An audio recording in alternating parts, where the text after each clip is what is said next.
या प्रभू शब्दविधीसाठी आपल्या सर्वांचं स्वागत. क्षणभर आपण शांत राहूया व आपल्या मनाची तयारी करूया.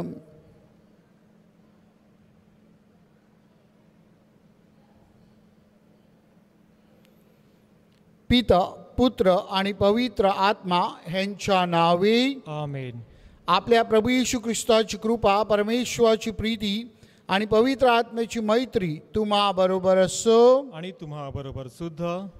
प्रिय बंधू भगिनीनो, आपण प्रायश्चित्त काळाला सुरुवात केलेली आहे. प्रायश्चित्त काळ हा परमेश्वराने आपल्याला दिलेली एक फार मोठी देणगी आहे. जणू काही वसंत ऋतू आहे. आत्मत्यागाद्वारे आपण आत्मपरीक्षण करावे आणि आपली जबाबदारी पार पाडण्यासाठी व ख्रिस्ती जीवनाचा खरा अनुभव घेण्यासाठी परमेश्वराने आपल्याला ही दिलेली एक संधी आहे. आणि म्हणून त्याबद्दल देवाचे आभार मानूया व प्रभू ज्याप्रमाणे आपल्याला आदेश देत आहे, आपला वधस्तंभ उचलूया आणि प्रभूला अनुसरूया.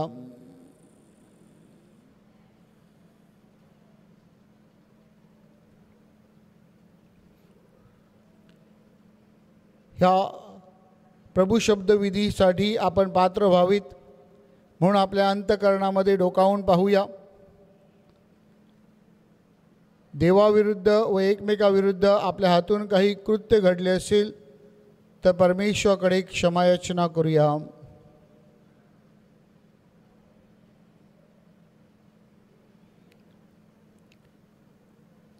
हे प्रभू येशू, तू आम्हाला नवजीवन देतोस.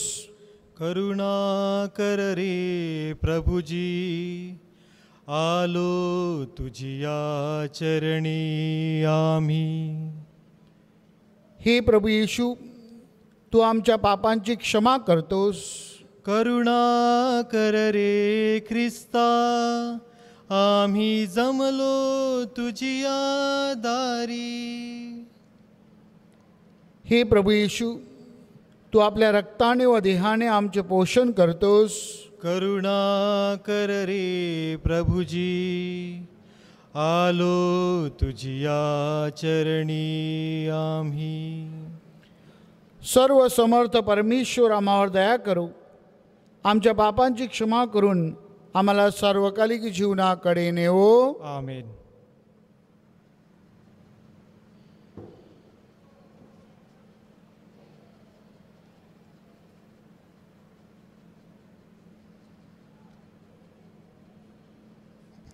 अनुवाद ह्या पुस्तकातून घेतलेले वाचन.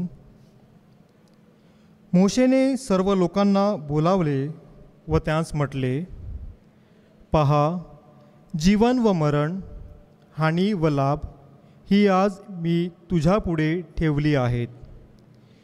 मी तुला आज्ञा करीत आहे की तू आपला देव परमेश्वर याच्यावर प्रेम कर, त्याच्या मार्गाने चाल आणि त्याच्या आज्ञा, विधी व नियम ही पाळ.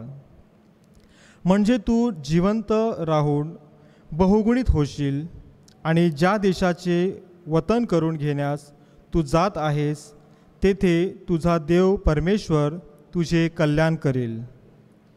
पण तुझे मन बदलून तू ऐकले नाहीस आणि बहकून अन्य देवाचे भजनपूजन केलेस, मी तुला आज बजावून सांगतो की तुझा खात्रीने नाश होईल.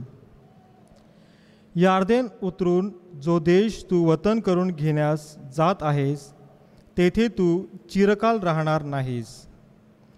आकाश आणि पृथ्वी ह्यांना तुझ्या विरुद्ध साक्षीला ठेवून आज मी सांगतो की जीवन आणि मरण, आशीर्वाद आणि शाप ही तुझ्या पुढे ठेवली आहेत. तू जीवन निवडून घे, म्हणजे तू व तुझा वंश जिवंत राहील.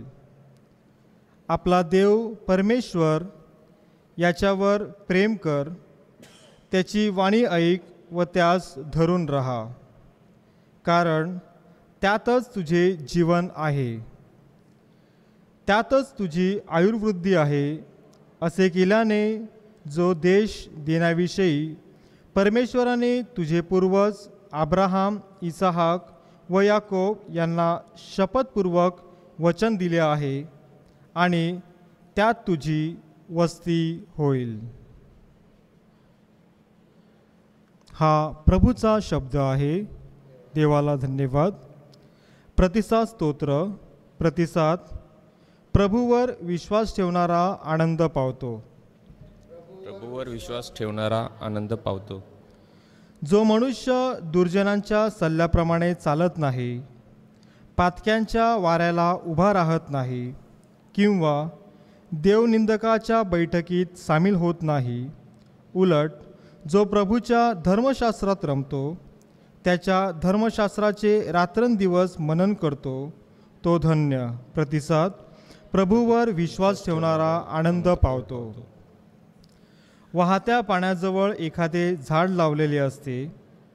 यथाकाळी त्याला बहर येतो. त्याची पाने कोमेजत नाहीत. अशा झाडासारखा तो असतो. तो हाती घेतो ते सर्व सफल होते. प्रतिसाद. प्रभूवर विश्वास ठेवणारा आनंद पावतो.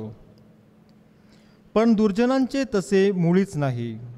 वाऱ्याने उडून जाणाऱ्या भुजासारखे ते आहेत. सज्जनाच्या मार्गावर प्रभूचे लक्ष असते, परंतु दुर्जनाचा मार्ग विनाशाकडे जातो. प्रतिसाद. प्रभूवर विश्वास ठेवणारा आनंद पावतो. जयघोष.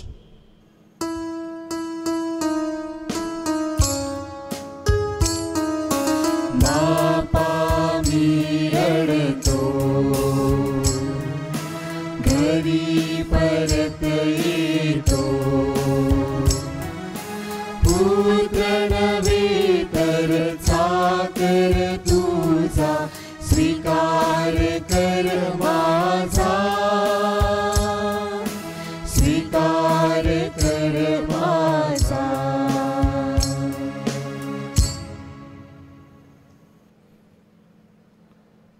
प्रभू तुम्हा बरोबर असो.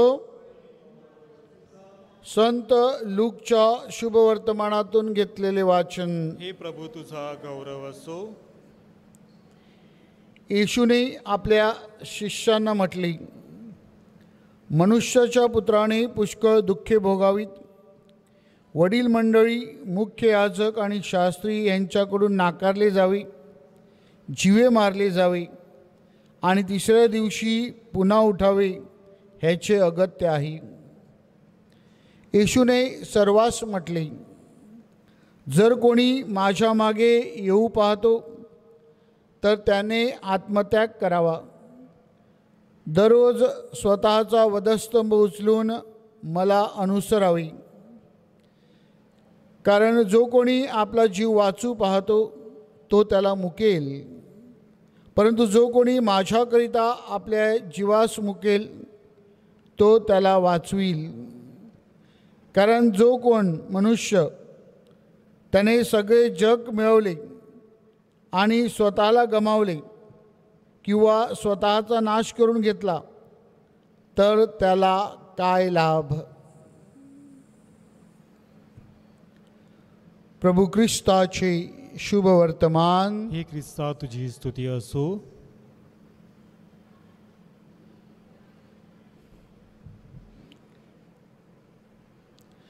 कॉर्पोरेट वर्ल्डमध्ये सगळ्यात मोठी खर्चिक बाब जी कोणती असेल तर ती म्हणजे जाहिरात विभाग. एखाद्या व्यक्तीने किंवा संस्थेने एखादं प्रोडक्ट बनवलं, ते लोकांपर्यंत पोहोचवण्यासाठी आकर्षक, मनमोहक, अगदी भावणारी अशी जाहिरात त्याला दिली नाही, त्याला प्रसिद्धी दिली नाही, तर त्या वस्तूचा खप जो आहे तो तितकासा होत नाही. आणि म्हणून सर्व जे व्यावसायिक कंपन्या आहेत त्या जाहिरात विभागावर जास्तीत जास्त लक्ष केंद्रित करीत असतात. वेगवेगळ्या प्रकारचे आकर्षक आणि दुसऱ्यांना ओढून घेणाऱ्या जाहिरातीसाठी ते अनेक व्यक्तींना जणू काही खास जबाबदारी देतात. प्रिय बंधू भगिनीनो, मात्र प्रभू येशू ख्रिस्ताच्या बाबतीमध्ये आपल्याला एक विरोधाभास पाहायला मिळतो. प्रभू येशू ख्रिस्ताच्या अनुयायांना प्रभू येशू ख्रिस्त कोणत्याही प्रकारची जाहिरात करत नाही. प्रभू येशू ख्रिस्त उलट त्यांना त्यांच्या जीवनातील आव्हानांचा जणू काही पाडा वाचून दाखवतो. असं असताना सुद्धा गेली 2000 वर्ष आपण पाहतो की हजारो नाही तर लाखो आणि करोडो प्रभू येशू ख्रिस्ताचे विश्वासू अनुयायी आहेत. आज देखील या आधुनिक युगामध्ये ऐश आरामाच्या जीवनामध्ये डिजिटल कल्चरमध्ये आपण पाहतो की अनेक धर्मगुरू धर्मभगिनी आणि आपल्यासारखे अनेक भाविक प्रभू येशू ख्रिस्ताच्या शिकवणुकीला अनुसरून त्यांनी दाखवलेला मार्ग, त्यांनी उचललेला वधस्तंभ आणि त्यांनी शिकवलेली शिकवण आचरणात आणून त्याप्रमाणे जीवन जगण्याचा प्रयत्न करीत आहेत. प्रिय भाविकांनो, आपण प्रायश्चित्त काळामध्ये कालच प्रवेश केलेला आहे. प्रायश्चित्त काळ हा प्रभूच्या कृपेचा काळ आहे आणि ह्या काळामध्ये आपण परमेश्वराच्या प्रेमाचा अनुभव घेतो आणि आपल्या जीवनाला एक नवीन दिशा दाखवतो. आणि म्हणूनच इंग्रजीमध्ये म्हणतात, Lent is a season to redirect our life to God's love. देवाच्या प्रेमानुसार आपल्या जीवनाला दिशा देणे. त्याचप्रमाणे प्रायश्चित्त काळ हा आपल्या जीवनामध्ये परमेश्वरावरील आपला विश्वास दृढ करण्याचा काळ आहे. आणि म्हणून परमेश्वराने आपल्याला श्रद्धेची जी देणगी दिली आहे ती देणगी आपण वाढवली पाहिजे. त्या देणगीमध्ये आपण रुजलो पाहिजेत, मुळावलं पाहिजेत.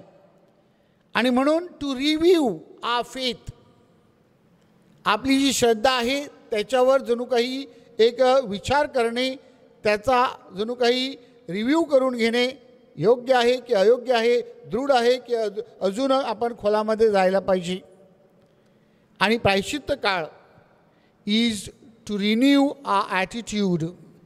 आपला जो दृष्टिकोन आहे तो बदलला पाहिजे, त्याचं नूतनीकरण झालं पाहिजे आणि तो आशेचा झाला पाहिजे. तो नकारात्मक राहता कामा नये, तर तो सकारात्मक करण्याचा आपण प्रयत्न केला पाहिजे. हे जेव्हा होईल तेव्हा निश्चितच पुनरुत्थानाचा अनुभव आपल्याला येईल. हे करण्यासाठी प्रभू येशू ख्रिस्त लूकच्या शुभवर्तमानामध्ये अध्याय 9 ओवी 23 आपल्याला आठवण करून देत आहे की आपल्याला आत्मत्याग करावा लागेल, आपल्याला आपला वधस्तंभ उचलावा लागेल. आणि प्रभूने जो मार्ग दाखवला, ज्याच्याविषयी मोशेच्या पहिल्या वाचनामध्ये आपल्याला सांगतो की परमेश्वराच्या आज्ञेचं जर तुम्ही पालन केलं तर निश्चितच परमेश्वर तुम्हाला आशीर्वादित करील. आणि म्हणून प्रभूचा मार्ग म्हणजे प्रभूच्या आज्ञा पाळणे, प्रभूची शिकवण जी आहे, प्रभूचं वचन जे आहे ते आपल्या जीवनामध्ये उतरवणे. आणि म्हणून माझ्या प्रिय बंधू भगिनीनो, ह्या प्रायश्चित्त काळामध्ये आपण काय करणार आहोत? आजच्या पहिल्या वाचनामध्ये अनुवादमध्ये अध्याय 30 ओवी 15 आपल्याला सांगितलेलं आहे, परमेश्वराने आपल्यापुढे मरण आणि जीवन ठेवलेलं आहे. परमेश्वराने आपल्यापुढे हानी आणि लाभ ठेवलेला आहे. परमेश्वराने आपल्यापुढे आशीर्वाद आणि शाप ठेवलेला आहे. परमेश्वराने आपल्यापुढे अंधार आणि प्रकाश ठेवला आहे. आपण कशाची निवड करणार?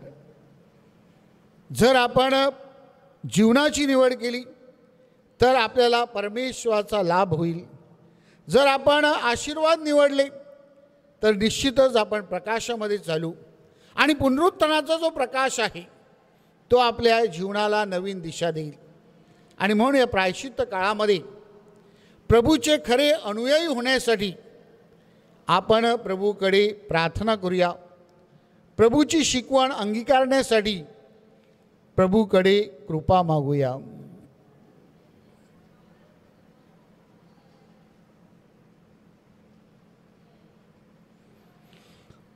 आता आपण आपल्या विनंत्या प्रभूचरणी ठेवूया.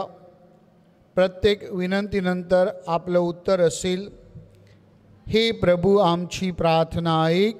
हे प्रभू आमची प्रार्थना ऐक. परमेश्वराच्या प्रेमाचा, दयेचा व क्षमेचा अनुभव घेण्यास आपणास मार्गदर्शन करणारे आपले pope Francis, archbishop Felix Machado, सर्व धर्मगुरू व धर्मभगिनी यांच्यावर परमेश्वराचा आशीर्वाद यावा व त्यांना चांगले आरोग्य लाभावे म्हणून आपण प्रार्थना करूया. हे प्रभू आमची प्रार्थना ऐक. आपल्या राजकीय नेत्यांनी गोरगरिबांच्या हितासाठी कार्य करावे व सर्व समस्या, अडचणी, संघर्ष समंजसपणे सुटावेत म्हणून आपण प्रार्थना करूया. हे प्रभू आमची प्रार्थना ऐक. प्रायचित्त काळ हा परिवर्तनाचा काळ आहे. प्रार्थना, उपवास व दानधर्म या उपक्रमाद्वारे प्रत्येक भाविकांनी आत्मपरीक्षण करून आपले व आपल्या कुटुंबाचे नूतनीकरण करावे म्हणून आपण प्रार्थना करूया. हे प्रभू आमची प्रार्थना ऐक. प्रभू म्हणतो, प्रत्येकाने आपला वधस्तंभ उचलून मला अनुसरावे. परमेश्वराने आपल्या प्रत्येकाला वेगवेगळ्या जबाबदाऱ्या दिल्या आहेत. आपण आपले कर्तव्य विश्वासूपणे व प्रामाणिकपणे पार पाडावे म्हणून आपण प्रार्थना करूया. हे प्रभू आमची प्रार्थना ऐक. पैसा, जमीन, धनदौलत या कारणाने कौटुंबिक नाती व शेजारप्रीती यामध्ये संघर्ष, मतभेद, वैमनस्य निर्माण झाले आहेत. या प्रायचित्त काळात या सर्व प्रश्नावर आपण प्रेमाने, क्षमेने व समंजसपणे विचारविनिमय करून समेट करावा म्हणून आपण प्रार्थना करूया. हे प्रभू आमची प्रार्थना ऐक. थोड्या वेळ शांत राहून पुढील हेतू आठवूया. आज जे वाढदिवस साजरा करीत आहेत, आज ज्यांचा लग्नाचा वाढदिवस आहे, जे आजारी आहेत ते बरे व्हावे.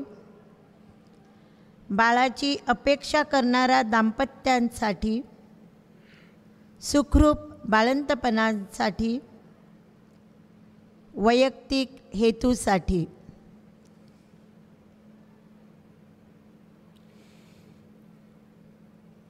हे विश्वाच्या प्रभू परमेश्वरा, आम्ही आमच्या विनंत्या, इच्छा, आकांक्षा तुझ्या चरणाशी ठेवल्या आहेत.